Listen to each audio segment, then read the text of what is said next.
کراچۍ منګوپیر سیمې دا ګلالي ماشومان نه د اوبو نه د سیاسي مسلو او نه زړه چوېدلې د بجلۍ لپاره احتجاج کوي. دا ماشومان خو د راتلونکي سباوون د تباهۍ غم په مخ کړي.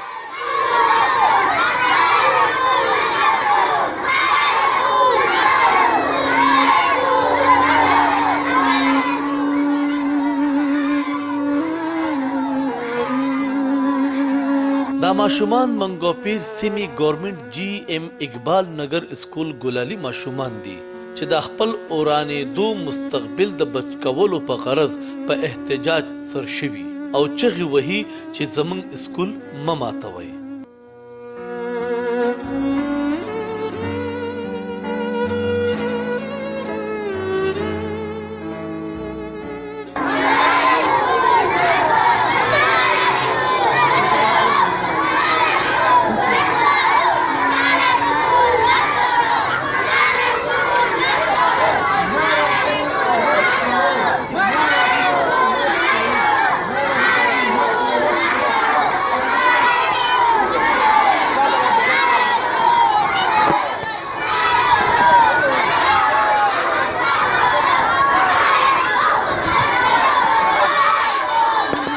کراچۍ ضلع غربي ډپټي کمشنر د سیمې اسکول باندې بینر لګولې چې دا اسکول د انکروچمنټ په وجه به ماتولی کیږي.